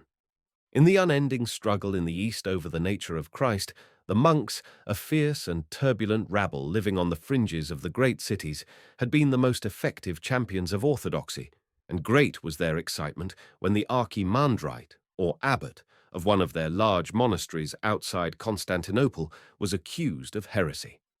The heresy is really diagnosed as such by the proper authorities, but it is not superfluous for the historian to observe that the monk Eutyches was godson of the most powerful eunuch at the court, and this eunuch was detested by the virtuous Empress Pulcheria and by Flavian, the bishop of Constantinople. Eutyches was condemned by a synod in 448, and he appealed to Leo. I have observed that the appealer, especially from a province where Roman authority was disputed, always had a gracious hearing at the Lateran. In February 449, Leo wrote to Flavian to express his surprise that he had not sent a report of the proceedings to Rome, and that he had disregarded the appeal which the monk had made from his sentence to Rome. However, since appeal has been made to Leo, we want to know the reasons of your action, and we desire a full account to be communicated to us. Flavian's reply curtly described the heresy and trusted that Leo would see the justice of the sentence. In the early summer, the emperors of East and West issued a joint summons to the bishops of Christendom to assemble in council at Ephesus, and Leo's letters indicate a feverish activity. His chief work was to write a long dogmatic letter on the nature of Christ, a very able theological essay, to be read by his legates at the council. Dioscorus of Alexandria presided over this imposing assembly of 360 bishops and representative clergy in the presence of two imperial commissioners, the papal legates, and the patriarchs of Antioch and Jerusalem, yet it has passed into Western ecclesiastical history under the opprobrious title given to it by Leo of the robbers' meeting. It is quite true that the sittings dissolved in brawls, and monks and soldiers brandished their ominous weapons over the heads of the bishops, but that was not unprecedented. The main fact was that Dioscorus contemptuously refused to hear the Roman legates, as Leo says, and induced the council to restore Eutyches and depose Flavian. Deacon Hilary, one of the legates, fled in terror of his life, and unfolded these enormities to Leo, whose correspondence now became intense and indignant. For a few months, Leo made strenuous efforts to redeem the prestige of his see. We know, since 1882, that Flavian in turn appealed to Rome, but Leo needed no new incentive. He wrote repeatedly to the pious Pulcheria, to Theodosius, to his vicar in Thessalonica, and to the monks, priests, and people of Constantinople. He knew the situation well. Alexandria had defied Constantinople, but the case of Constantinople was weakened by the division of court factions and the monkish support of Eutyches. It seemed an admirable occasion for Rome to adjudicate, and Leo pressed Theodosius and Pulcheria to summon an ecumenical council at Rome. In the thick of the struggle, February 450, Valentinian III visited Rome with the court, and Leo, with tears in his eyes, besought the Empress Galla Placidia to work for the Roman Council. Galla Placidia knew no more than the monks about theology, and was more concerned about her wayward daughter Honoria, but she urged Pulcheria to ensure the holding of the council at Rome. Presently there came from Constantinople the news that Theodosius was dead, Pulcheria was mistress of the court, the eunuch godfather had been executed, the monk exiled, and the Archbishop Flavian restored to his see. But the more agreeable aspect of this situation was soon darkened by a report that the people of Constantinople had compelled Pulcheria to contract a virginal marriage with Marcian, and the new emperor had summoned an ecumenical council in the East.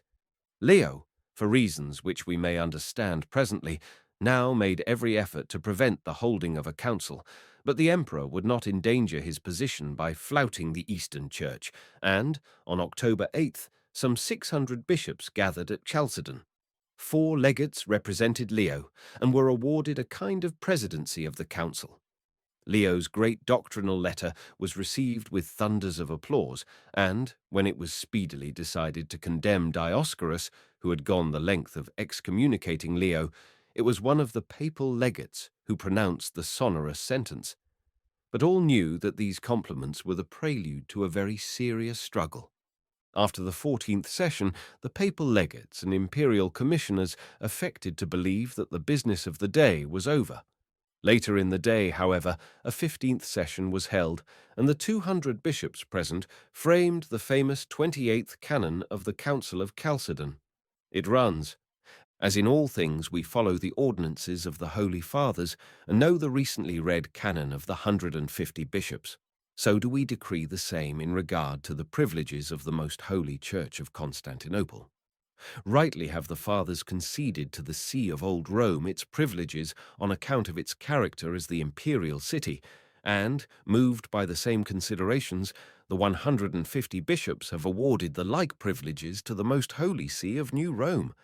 This drastic restriction of the Roman bishop to the west, and disdainful assurance that the prestige of the city of Rome was the only basis of his primacy, was read in the next session, and the papal legates were gravely disturbed. There can be very little doubt that, as Hefele says, the legates had abstained from the 15th session because they knew that this canon would be discussed and passed. There was no secrecy about it, and there was much in previous sessions that led to it. Indeed, it is clear that Leo himself knew of the design, and this probably explains his resistance, which has puzzled many, to the holding of the council. In the heat of the discussion, the Roman legate, Boniface, produced this instruction from Leo. If any, taking their stand on the importance of their cities, should endeavor to arrogate anything to themselves, resist them with all decision. Bishop Eusebius of Dorylaeum, the accuser of Eutyches, then said that he had read the third canon of Constantinople to Leo at Rome some time before the council, and that Leo had assented to it. Leo afterwards denied this, but we must assume that he merely denied having consented, not the reading of the canon to him. It is quite clear that Leo prepared his legates for this discussion. It implies no reflection whatever on the character of Leo that he should instruct his legates diplomatically to obstruct the passing of a canon which he regarded as contrary to a divine ordination. But the next act of his legates is more serious. Bishop Pascasinus, the chief legate, produced and read, in Latin, the 6th canon of the famous Council of Nicaea, and the Greeks were amazed to learn, when it was translated, that it awarded the primacy to Rome. There is now no doubt that this was a spurious or adulterated canon, and the feelings of the Greeks, when they consulted the genuine canon, can be imagined. The session closed in a weak compromise. The legates were allowed to protest that the 28th canon was passed in their absence and was injurious to the rights of their bishop, who presided over the whole church. The Greeks politely registered their protest, endorsed the canon, and proceeded to indite a very Greek letter to the Roman bishop. They expressed to Leo their deep joy at the successful Congress, their entire respect for the voice of Peter, their loving gratitude that, through his legates, he had presided over them as the head over the members. But they admit that one of their canons did not commend itself to his legates, and they trust that he will at once gratify their emperor by endorsing it. Christendom was divided into two parts. The sequel matters little. The legates returned and declared that the signatures to the canon had been extorted, as Leo afterwards wrote, though this point had been raised in their presence by the imperial commissioners, and its falsity put beyond dispute. To Marcion, to Pulcheria, and to the new bishop of Constantinople, Anatolius, Leo wrote acrid letters, denouncing the miserable vanity and ambition of Anatolius and the violation of the spurious canons of Nicaea. Marcion curtly requested him, almost ordered him, to confirm the results of the council without delay, and Leo signed the doctrinal decisions. There the matter ended. Rome affected to treat the famous canon as invalid, and the East genially ignored the absence of Leo's signature. In the midst of his feverish efforts to defeat this Eastern rebellion, Leo was summoned to meet the terrible king of the Huns, and the memory of his triumph, gathering volume from age to age, has completely obliterated his failure to dominate the Greeks. Italy, painfully enfeebled by the Goths, now saw the scourge of God slowly descend its northern slopes and prepare for a raid on the south. Leo and a group of Roman officials met Attila on the banks of the Mincio, and the ferocious king and his dreaded Huns meekly turned their backs on Italy and retired to the east. Pen and brush and legend have embellished that wonderful deliverance until it has become a mystery and a miracle, but it was neither mystery nor miracle to the men who first made a scanty record of it. Jornandes, following the older historian Priscus, says that Attila was hesitating whether to advance on Rome or no at the moment when Leo and his companions arrived. His officers were trying to dissuade him and were appealing to his superstition with a reminder of the fate of Alaric after he had sacked Rome. Prosper merely says in his chronicle that Leo was well received and succeeded. Idatius, bishop of Aquae Flavia at the time, does not even mention Leo in his chronicle.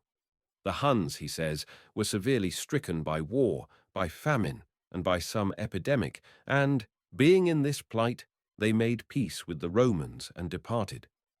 But Rome at the time knew nothing of these fortunate circumstances, and, in the delirious joy of its deliverance, imagined the savage Hun shrinking in awe before its venerable bishop, kept on imagining, indeed, until some pious fancy of the 8th century believed that the holy apostles had appeared beside the Pope.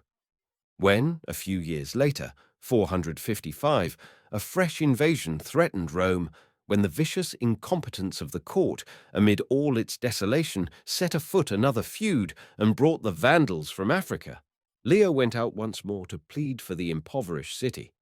Genseric was not a savage. The Vandals are libelled by the grosser implication we associate with their name today. Yet he altered not one step of his onward course at the petitions or the threats of the venerable pontiff. To say that he consented to refrain from slaying or torturing those who submitted and from firing the city is merely to say that Leo failed to wring any concession from the largely civilized Vandal. The aged pontiff sadly returned with his clergy, and for a whole fortnight had to listen in the Lateran palace to the shrieks of the women who were dragged from their homes and to receive accounts of the plundering of his churches. The Church of St. Peter, and probably the Lateran Church alone, were spared. And when the Vandal ships had sailed away with their thousands of noble captives, including the Empress Eudoxia, and their mounds of silver, bronze, and marble, Leo had to melt down the larger vessels of the great basilicas to find the necessary chalices for his priests. Ancestral feelings must have stirred unconsciously in the mind of Leo when he beheld this second ravage of the city of his fathers, but he at once resumed his pontifical rule. On his return from the north of Italy, he had found occasion to act once more in the east, as if the canon of the last council were forgotten. Now the monks of Palestine had asserted their unyielding zeal, had driven the Patriarch of Jerusalem from his seat, and had won to their cause the romantic Empress Eudoxia of the Eastern Court, whose suspected amours had brought on her a polite sentence of exile. Leo at once, somewhat superfluously, called the pious Marcian's attention to the ecclesiastical disorders in his kingdom, and, apparently at that emperor's request, wrote paternal admonitions to Eudoxia and to the monks. It was gratifying to be able to report presently that the disorders were at an end. Later, in 453, the monks of Cappadocia gave trouble, and the monks and other supporters of the deposed Dioscorus at Alexandria entered upon a far graver agitation and murdered their new archbishop. The pious Marcian, to make matters worse, died 457, and, by one of those strange intrigues which disgrace the Eastern court, Leo the Isaurian, an astute peasant, mounted the golden throne. On this man, Leo's diplomatic mixture of courtly language and high sacerdotal pretensions made little impression. In spite of Leo's protests, he called another general council, and Leo had to be content to send legates to inform the assembled bishops what is the rule of apostolic faith, which he again set forth in a long dogmatic epistle. To the last year, Leo maintained, serenely and unswervingly, his calm assumption of jurisdiction over the East. Whether he wrote to the Patriarch of Antioch, or the Patriarch of Constantinople, or the Patriarchs of Jerusalem and Alexandria, he spoke as if his sovereignty had never been questioned. The care of all the churches lies on his shoulders. He disdains diplomacy and argument. His tone is arrogant and dogmatic in the highest degree, Yet no man can read reflectively those long and imperious epistles and not realize that he spoke, not as the individual Leo, demanding personal prestige, but as the successor of Peter, obeying a command which he sincerely believed Christ had laid upon him. So the papacy was built up. Leo went his way on November 10th, 461, and was buried, fitly, in the vestibule of St. Peter's. He had formulated for all time the papal conception that the successor of Peter had the care of all the churches of the world. A bishop shall not buy his seat in Numidia. A rabble of monks shall not rebel in Syria.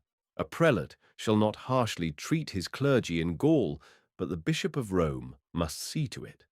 How that gaunt frame of duty was perfected in the next 2 centuries, and how the prosperity of later times hid the austere frame under a garment of flesh, is the next great chapter in the evolution of the Roman pontificate.